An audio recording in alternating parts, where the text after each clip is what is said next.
Hello बच्चों, कैसे हैं आप लोग। आज हम क्लास 11th का टॉपिक हमारा है बिजनेस ट्रांजैक्शंस। बिजनेस ट्रांजैक्शन में आपको हम आज बताएंगे। आपको बहुत सारी चीज़ें हम बता चुके हैं कि मीनिंग ऑफ अकाउंट्स क्या है, मीनिंग ऑफ अकाउंटिंग क्या है, मीनिंग ऑफ बुक कीपिंग क्या है, हमने आपको बताया है। इसलिए आज हम आपको बिजनेस ट्रांजैक्शन बताएंगे। तो सबसे पहले आप बिजनेस की मीनिंग क्या होती है इसको समझिए। बिजनेस मीन्स क्या होता है, बिजनेस को समझने से पहले आप गुड्स की मीनिंग समझिए। गुड्स गुड्स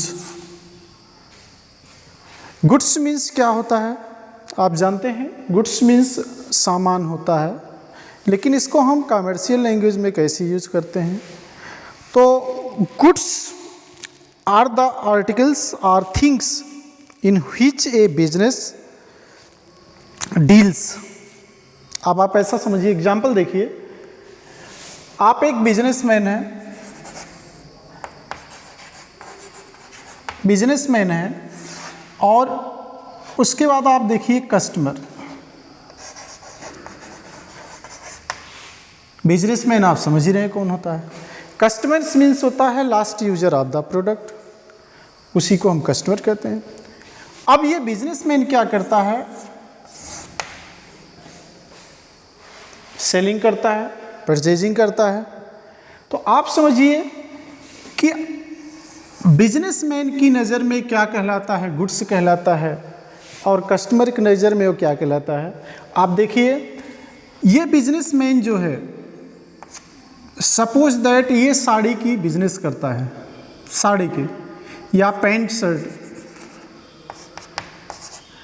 शर्ट का बिजनेस करता है, कपड़े का बिजनेस करता है, पैंट शर्ट के कपड़ों का, या कपड़ों का व्यापारी है, क्लॉथ ये सेलिंग करता है।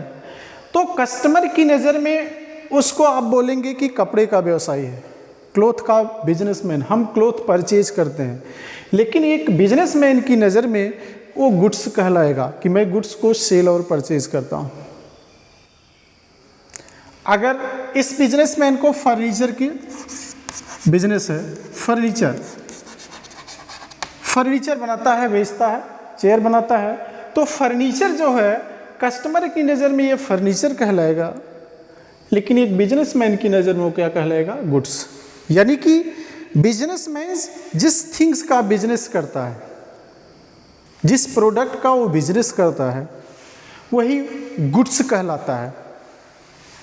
हार्डवेयर की अगर दुकान है तो हार्डवेयर बिजनेसमैन की नज़र में गुड्स कहलाएगा, और कस्टमर की नज़र में वो कहलाएगा कि हार्डवेयर है वो। ठीक है।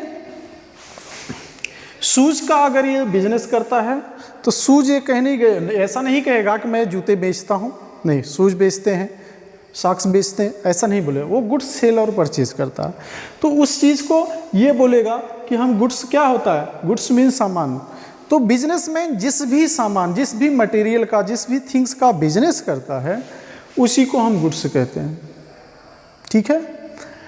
लेकिन कस्टमर की नज़र में कस्टमर उस आइटम्स का, उस गुड्स का नाम लेके पुकारता है, लेकिन बिजनेसमैन कहेगा कि हम गुड्स का सेल और परचेज करते हैं।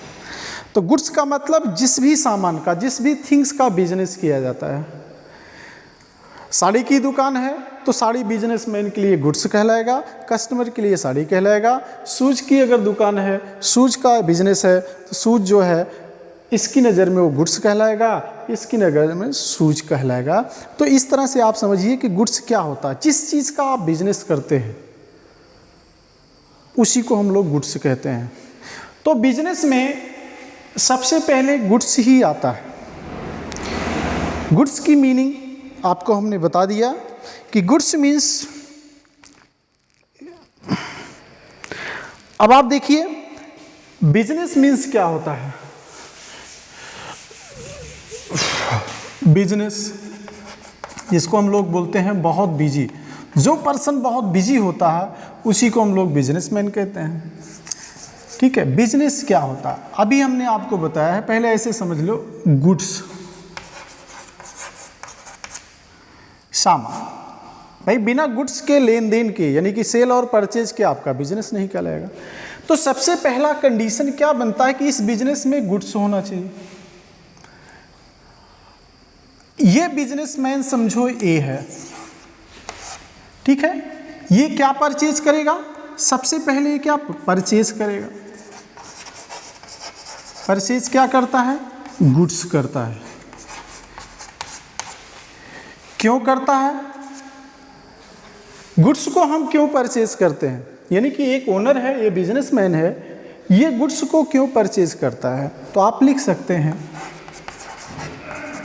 For selling, for selling, for selling है तो सेलिंग तो करना ही है, लेकिन उसका मेन ऑब्जेक्ट क्या है, इसमें आप प्लस कर दीजिए अर्निंग,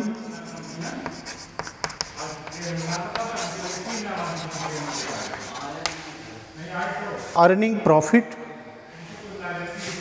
इसका मेन ऑब्जेक्ट बिजनेस का क्या होगा, अर्निंग प्रॉफिट, प्लस इसमें एक वर्ड और आप जोड़ दीजिए,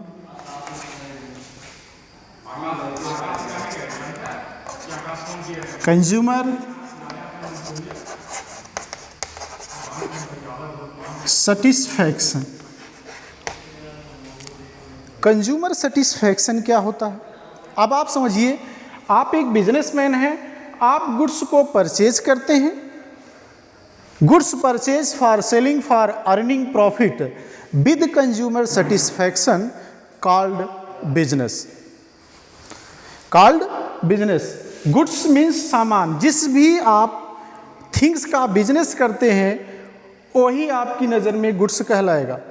अगर आप साड़ी की दुकान है तो साड़ी, बिजनेसमैन साड़ी नहीं बोलेगा, गुड्स बोलेगा कि मैं गुड्स को सेल और परचेज करता हूं, लेकिन एक कस्टमर की नज़र में वो साड़ी बोलेगा, भाई एक साड़ी दिखाइए। तो बिजनेस मीन्स होता है when A owner, when a businessman purchase goods for selling for earning profit with consumer satisfaction. ये चार वर्ड आप जोड़ लीजिए कि गुड्स अगर बिजनेस है तो सबसे पहले परचेज प्लस गुड होगा प्लस सेलिंग होगा प्लस अर्निंग प्रॉफिट और with consumer satisfaction. Consumer means होता है last user of the product call consumer. तो कंज्यूमर सेटिस्फैक्शन आप समझिए, फॉर एग्जांपल हम आपको देते हैं, जैसे आपने एक टूथपेस्ट परचेज किया दुकान पे जाके, और वो टूथपेस्ट आप लाए घर पे, उसको यूज किया और आपका दांत टूट गया, क्या आप दोबारा उस प्रोडक्ट को परचेज करेंगे? क्या इसमें कंज्यूमर सेटिस्फैक्शन है? नहीं है। तो इसमें सबसे मस्ट होता है बिजनेस में कंज्यूमर सेटिस्फैक्शन, कस्टमर सेटिस्फैक्शन। एक बिजनेस तभी सक्सेस हो सकता है जब कस्टमर सेटिस्फाई हो, किसी प्रोडक्ट को यूज करने से वो बहुत सेटिस्फाई हो, उनको फ़ायदा हो, ठीक है। तो आप समझ लीजिए, आप देखते हैं टीवी में, आप देखते हैं पेपर में, मोबाइल पर बहुत सारे प्रोडक्ट का आप एडवर्टीजमेंट देखते हैं। तो हम लोग कुछ प्रोडक्ट को परचेज करते हैं और उसको यूज़ करते हैं, देखते हैं हमारे लिए कितना अच्छा है, अगर हमको पसंद आता है तो दोबारा हम उस प्रोडक्ट को परचेज करते हैं, और अगर वो ख़राब निकलता है तो हम उसको दोबारा यूज़ नहीं करते हैं। इसलिए बिजनेस में, business means goods purchase for selling for earning profit with consumer satisfaction. ये वर्ड सबसे इम्पॉर्टेंट है कि आपका बिजनेस तभी सक्सेस है जब आपका कस्टमर जो है, ग्राहक जो है, सेटिस्फाई हो आपके बिजनेस से, आपके प्रोडक्ट से। इसीलिए दुकान के बाहर लिखा रहता है कि ग्राहक को भगवान माना जाता है, ठीक है। तो ग्राहक को गॉड मानते हैं दुकानदार की, हमारे लिए गॉड है, कस्टमर जो हमारे लिए भगवान है। तो इसलिए कस्टमर सेटिस्फाई होना ज़रूरी है किसी भी प्रोडक्ट में। तो इसकी मीनिंग आप समझ जाते हैं कि बिजनेस की मीनिंग क्या होता है। बिजनेस में सबसे पहले गुड्स आएगा, गुड्स को परचेज क्यों करेगा? फॉर सेलिंग के लिए। और सेलिंग क्यों करेगा? बिजनेस का मेन ऑब्जेक्ट होता है earning profit, main object profit को अर्न करना है। हर बिजनेस का मेन ऑब्जेक्ट होता है अर्निंग प्रॉफिट। तो भाई आप कोई भी काम करेंगे तो आप कहेंगे नहीं हमको प्रॉफिट मिलना चाहिए। तो प्रॉफिट कैसे निकालते थे? आपने मैथ में पढ़ा होगा, selling minus purchasing price, selling price minus purchasing price equal to profit. तो आपको अलग बताएंगे हम कि प्रॉफिट कैसे कैलकुलेट करते हैं। तो ये इसका मीनिंग हो गया, आपका बिजनेस का मीनिंग हो गया। तो बिजनेस में आपने देखा कि परचेज भी होता है, सेल होता है। अब हम इस बिजनेस में, एक ही हमारा बिजनेस है, इस बिजनेस को हमें स्टार्ट करना है, ठीक है। लेकिन अब इसमें कुछ नए वर्ड आप देखिए। एक व्यक्ति है मोहन, ठीक है। मोहन इस बिजनेस में क्या करता है, बिजनेस स्टार्ट करना चाहता है। इस बिजनेस में वो क्या देता है, इन्वेस्ट करता है। इन्वेस्ट क्या करेगा, मनी। इन्वेस्ट क्या करेगा, मनी, मतलब मनी मीन्स पैसा। इस बिजनेस में मोहन इस बिजनेस को स्टार्ट करता है। इस बिजनेस का नाम हो सकता है A to Z private limited. बहुत तरह से ऑर्गेनाइजेशन होते हैं, बिजनेस ऑर्गेनाइजेशन।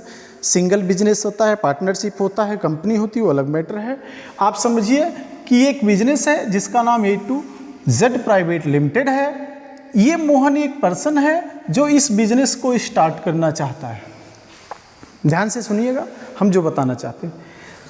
अब इस बिजनेस में मोहन कैपिटल इन्वेस्ट करेगा, यानी कि पैसा लगा रहा है, इन्वेस्ट कर रहा है मनी। तो मोहन को हम लोग क्या बोलेंगे, इस मोहन को हम लोग कॉमर्शियल वर्ड में क्या यूज करेंगे। देखिए,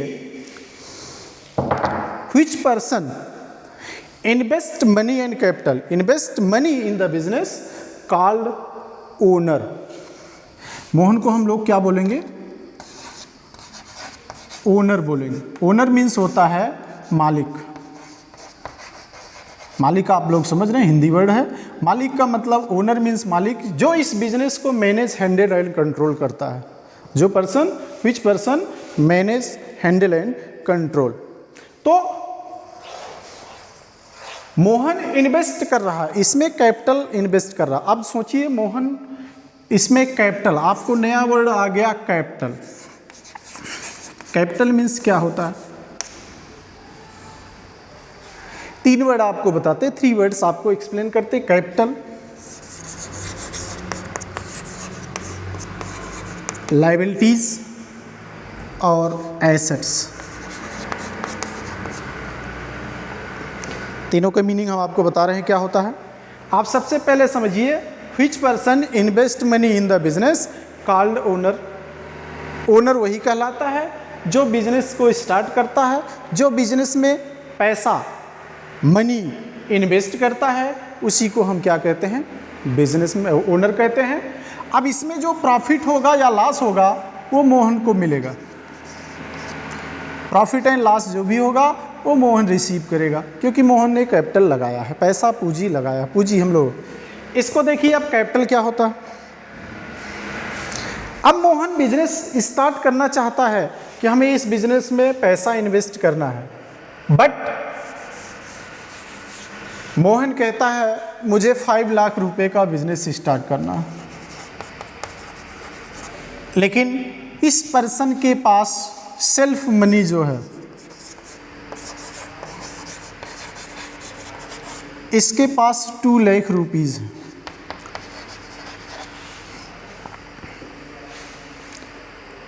$2 लाख हैं, और कितना चाहिए, 3 लाख इसको चाहिए। 3 लाख ये कहाँ से लाएगा,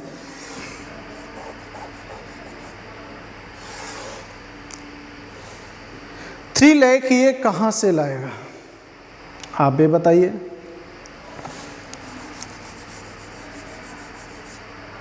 ये क्या करता है, 3 लाख रुपीस क्या करता है, लोन टेकन फ्रॉम बैंक। इसने बैंक से लोन लिया है, कितना, 2 लाख रुपीस, और लोन टेकन फ्रॉम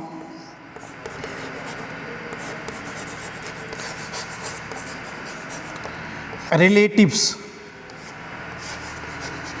रिलेटिव से भी इतने 1 लाख रुपीस उधार लिया। 1,00,000 2 lakhs आप बैंक से लोन लिया है, 1 लाख रुपीज़ ये क्या करता है, रिलेटिव से उधार लेता है।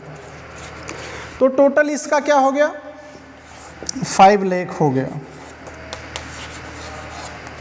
ध्यान दीजिएगा, अब आपको फार्मूला हम बताने चलते हैं कि कैपिटल क्या होता है, लायबिलिटी क्या होती, एसेट्स क्या होता है।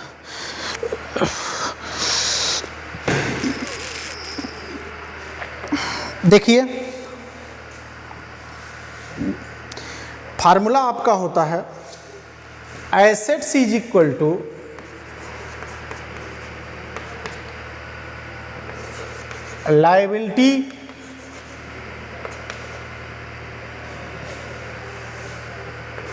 Liability plus capital. ध्यान दीजिएगा, एसेट्स इज इक्वल टू होता है लायबिलिटी प्लस कैपिटल। अब आप लायबिलिटी को समझिए, ओनर जो पैसा, जो मनी उधार लेता है और उस उधार के पैसे को बिजनेस में इन्वेस्ट करता है, यानी कि loan taken from other sources, यानी कि लोन टेकन फ्रॉम बैंक या लोन टेकन फ्रॉम रिलेटिव्स, क्योंकि ये सिंगल पर्सन है, ये या तो लोन बैंक से ले सकता है या अपने रिलेटिव से ले सकता है, बाकी कहीं से इसको पैसा मिलेगा नहीं मिलेगा। तो जितना पैसा ये मार्केट से उधार लेता है, अदर से लोन लेता है, उसी को हम बोलते हैं लायबिलिटी। एल जिसको शॉर्टकट में लिखते हैं वो लायबिलिटी होता है। जो पैसा वो सेल्फ लगाता है उसको हम लोग बोलते हैं कैपिटल। सेल्फ मनी जो होती है वो कैपिटल होती है। अब दोनों को कैपिटल प्लस लायबिलिटी जब हम बोलते हैं तो उसी को हम बोलते हैं एसेट्स। अब इसके पास कितना हो गया, इस एसेट्स मीन्स होता है संपत्ति, प्रॉपर्टी। तो टोटल मिला के यानी कि जो भी लोन लिया जाता है, ये देखो लायबिलिटी हो गई, ये कैपिटल हो गई और टोटल 5 लाख ये हमारा एसेट्स हो गया। तो इस तरह से कैपिटल, लायबिलिटी प्लस एसेट्स आपको हमेशा मिलते रहेंगे, उसका टेंशन आप मत लीजिए। तो थोड़ा बहुत समझ में आया होगा, ये डेली रिपीट किया जाएगा, डेली आपको ये वर्ड मिलेंगे। तो थोड़ा सा हमने बताया है। अब आपको हम चलते हैं बिजनेस ट्रांजैक्शन करने। अब 5 लाख रुपीज़ से ये बिजनेस स्टार्ट करता है मोहन, तो इसका ट्रांजैक्शन क्या होता है। अब देखिए हम आपको बता रहे हैं कि हमारा बिजनेस कैसे स्टार्ट होता है। बिजनेस हमारा वहीं से स्टार्ट होता है जहां से कैश का आप क्या करते हैं,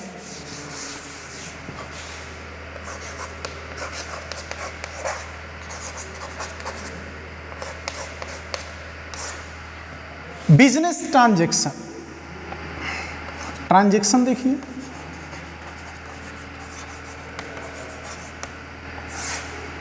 जहां भी आप पैसे का लेन देन चालू हुआ वही हमारा ट्रांजैक्शन चालू होता है, वहीं से हमारा अकाउंटिंग शुरू हो जाता है।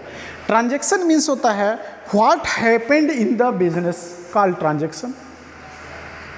हमारी लाइफ में कुछ इवेंट्स होते हैं, एक्सीडेंट हो गया, भाई हाथ पैर टूट गया, लेकिन बिजनेस इवेंट्स क्या होता है, बिजनेस इवेंट्स में ये होता है कि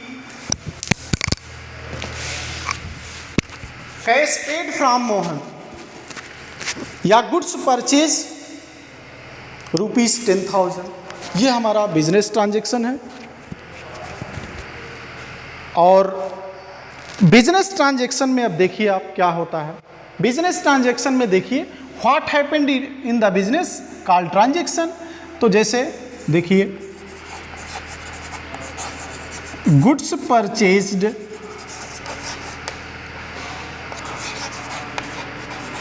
फ्रॉम मोहन,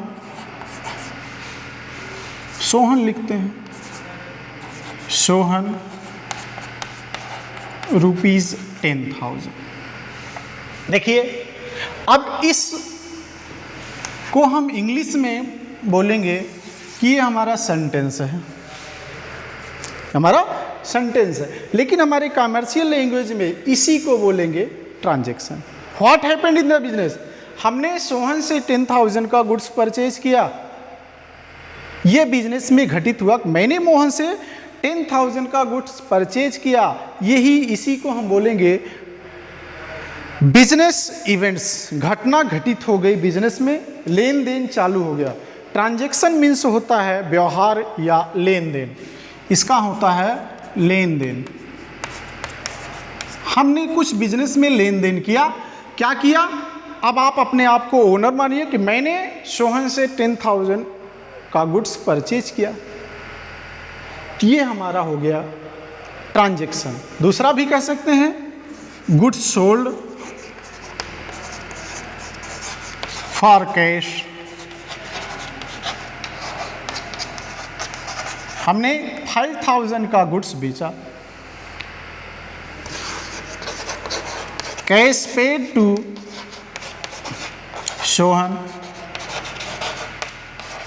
₹6,000। ये हमारे सब जितने हैं इन्हीं को हम बोलेंगे ट्रांजैक्शन। ठीक है। अब how many types of transaction, transaction कितने टाइप्स के होते हैं? तो यही ट्रांजैक्शन है। ट्रांजैक्शन हमारे 2 टाइप्स होते हैं। पहला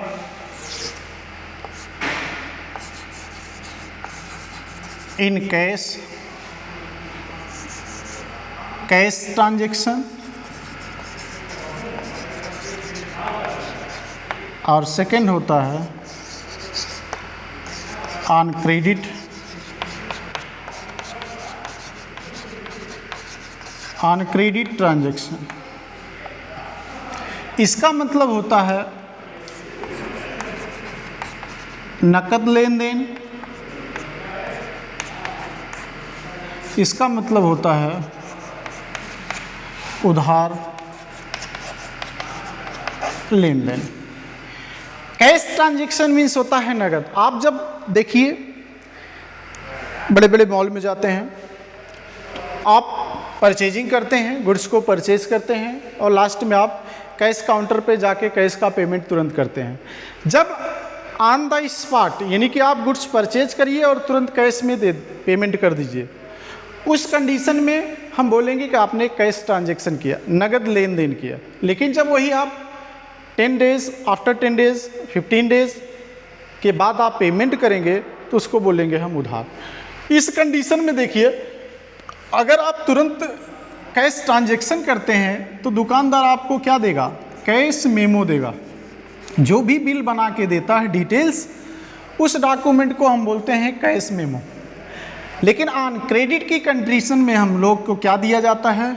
इनवॉइस। इनवॉइस या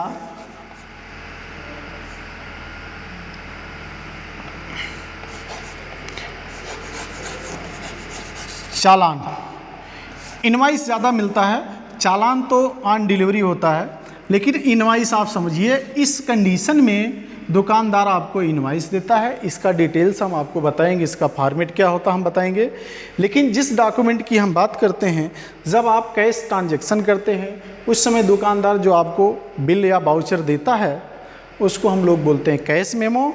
एंड सेकेंड कंडीशन में जब आप उधार लेन देन करते हैं उस कंडीशन में आपको बोलेगा इनवॉइस, आपको देगा वो इनवॉइस। इनवॉइस में डेट होता है, सीरियल नंबर होता है, मटेरियल डिस्क्रिप्शन होता है, क्वांटिटी होती है और रेट होता है, और ऊपर जो है दुकान का नेम, एड्रेस होता है, टिन नंबर, जीएसटी नंबर जो भी होता हो, मोबाइल नंबर, ये सारी चीज़ दिए रहते हैं। आप दुकान पे जाइए किसी, आप बोलिए कैश मेमो दिखाइए या हमें इनवॉइस दिखा दीजिए, तो दुकानदार आपको जल्दी तो नहीं दिखाएगा, लेकिन दिखाएगा। जिसकी दुकान हो आप पता करिए कि कैश मेमो क्या होता है, इनवॉइस में, दोनों में डिफरेंट क्या होता है। तो दोनों में डिफरेंट यही है, जब आप गुड्स को परचेज करिए और ऑन द स्पॉट आप कैश में पेमेंट करिए, उस समय दुकानदार आपको कैश मेमो देगा। और दूसरी कंडीशन में अगर आप उधार लेन देन करते हैं यानी कि ऑन क्रेडिट करते हैं, उस कंडीशन में दुकानदार आपको इनवॉइस डॉक्यूमेंट देगा। ठीक है। लेकिन अब सबसे बड़ा क्वेश्चन ये आता है कि इन कैश ट्रांजैक्शन या ऑन क्रेडिट ट्रांजैक्शन आप कैसे पता करें कौन सा ट्रांजैक्शन है ये? तो इसको हम आपको अगले वीडियो में बताएंगे आपको समझ में आएगा। इतना आप रिवीजन करिए। और ये चैप्टर वाइज नहीं हम पढ़ाते हैं कि पहले चैप्टर से शुरू से पढ़ाया जाता है, सबसे पहले यहीं से शुरुआत किया जाता है। धीरे धीरे आपको जब समझ में आएगा तो सारे वर्ड आपको मिलेंगे, नए नए वर्ड मिलेंगे, आप घबराइए मत कि सर क्या बताते हैं। तो धीरे धीरे आपको अकाउंट समझ में आएगा। कुछ वर्ड जो बताए हैं, एसेट्स, लायबिलिटीज़, कैपिटल क्या होता है, ओनर क्या होता है, बिजनेस क्या होता है, बिजनेस ट्रांजैक्शन क्या होते हैं, इन सब की मीनिंग आप धीरे धीरे आप पता करिए, आपको समझ में आ जाएगा। तो ठीक है।